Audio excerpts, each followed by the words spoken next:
buenas tardes, tutora y compañeros, espero se encuentren muy bien. Mi nombre es Brian Gaviria, soy estudiante de Sociología y voy a hablar sobre los fundamentos del conocimiento en la vida cotidiana. El autor dice que la realidad de la vida cotidiana se estudia desde un análisis sociológico, de lo que sucede, de los objetos que rodean esa vida cotidiana, ¿cierto?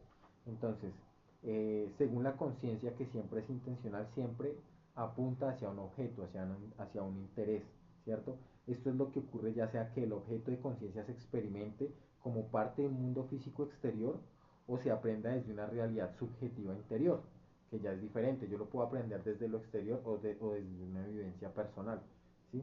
Entonces él puede tomar como ejemplo de conciencia un monumento, un edificio, un lugar, un material, ¿sí?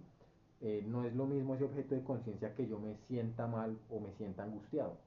No es el mismo objeto de conciencia, ¿sí? Estos objetos diferentes aparecen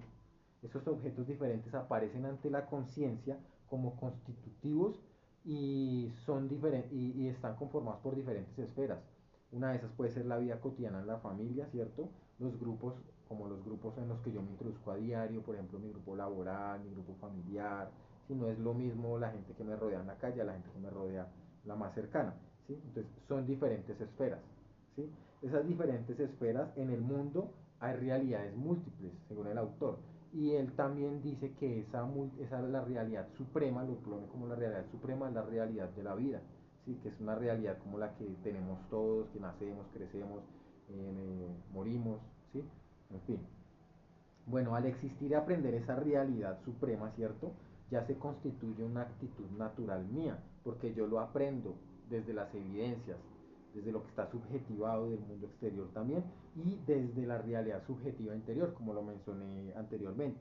Bueno, también, digamos, se puede decir que hay lugares que aparecen antes que yo. O sea, esos objetos de conciencia que están antes de que yo esté aquí, puede ser una herramienta, puede ser geográficamente un lugar, ¿sí? Él dice que la realidad cotidiana se organiza alrededor del aquí y el ahora, ¿sí? Entonces, la realidad de la vida cotidiana no se agota tampoco, porque es la realidad de la vida cotidiana. O sea, para mí es una realidad comer, ir a trabajar, entonces mañana también, pasado mañana, ¿sí? O descansar, bueno, sea lo que sea, esa es mi realidad. No es la realidad de la realidad de todos, no es la misma, ¿sí? Pero de alguna u otra manera todos subjetivamos nuestras realidades, ¿sí?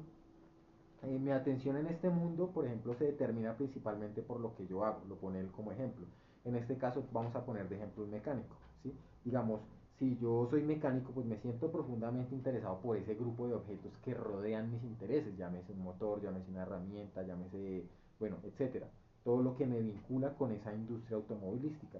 Pero él habla algo muy importante que es ese mundo intersubjetivo, ¿sí? O sea, yo estoy unido, por ejemplo, a una General Motors, si soy mecánico, siento un interés, no estoy unido, pero siento un interés por un laboratorio automovilístico y no es lo mismo, por ejemplo, sentir un interés por un laboratorio químico, ¿sí? Porque es mi interés, entonces lo llama como el C, o por supuesto, ¿sí? Entonces, también el autor habla de algo muy importante, es cómo deformamos la realidad. Y no puedo cambiar la vida cotidiana porque hay un orden de las cosas, ¿sí? Ese orden de las cosas que hablábamos, que se aprenden de la vida cotidiana, de la coexistencia, de la realidad, pues de lo que nos une, de esa unión, ¿cierto? Esos aprendizajes. Él profundiza sobre las interacciones sociales en la segunda parte y dice que la interacción social de la vida cotidiana se da cara a cara y es como la más importante también, ¿sí? Y también, por ejemplo, en el lenguaje de la conciencia habla de la vida cotidiana, pero digamos habla de las realidades de los objetos de la vida cotidiana. Él pone como ejemplo un cuchillo, pues un cuchillo se fabrica, por ejemplo, para cortar un producto, algo, sino para hacer daño, pero es el uso, el objeto de conciencia con el que se utiliza, ¿sí?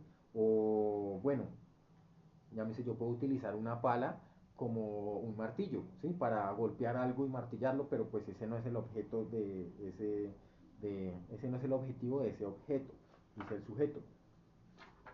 Bueno, el autor habla mucho sobre la tipificación desde la experiencia que puede ser repetida como cualquiera dentro de la categoría de cuestión. Por ejemplo, yo tengo una disputa con mi suegra, ¿cierto? Entonces, esta experiencia concreta y subjetiva, única, es tipificada, ¿cierto? Y, por ejemplo, de esta manera, mis expresiones y todo cambia corporalmente. No es lo mismo, entonces ya él habla, por ejemplo, habla de lo visual. Dice que lo visual es muy importante, ¿cierto? Y que todo se basa en la experiencia de facto y priori. Entonces la experiencia cotidiana puede ser verdaderamente importantísima en la realidad de la vida cotidiana. El lenguaje no es capaz de construirlo todo, ¿sí? Entonces todo se construye por medio de símbolos. Entonces un ejemplo puede ser que yo salgo y saludo al guarda de seguridad, saludo a mi vecino, veo que el perro pues hace sus necesidades. Para mí ya es normal porque yo ya he crecido viendo que los perros hacen sus necesidades en el parque. Bueno, sí, cómo se va acostumbrando la gente a recoger la basura, todo ese tipo de cosas.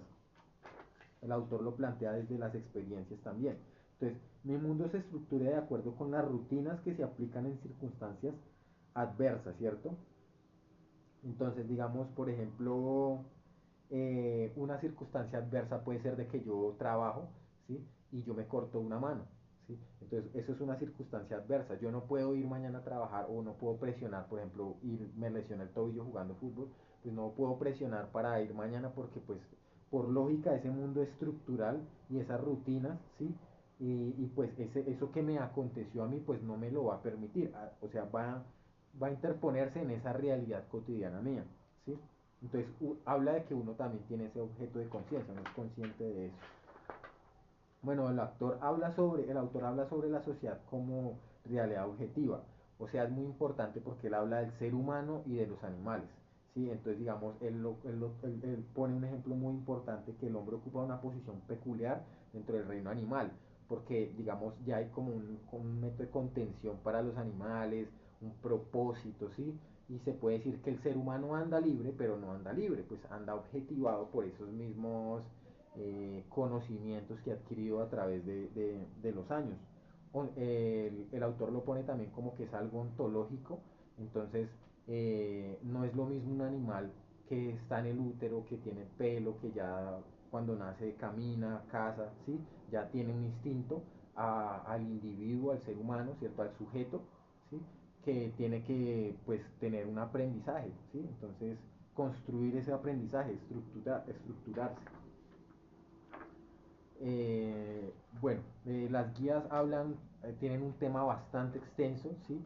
Pero yo creo que, pues por temas de tiempo y eso, me parece que dije como lo más esencial que resalta el autor. Entonces agradezco mucho la atención y espero les agrade el video. Muchas gracias, tutora.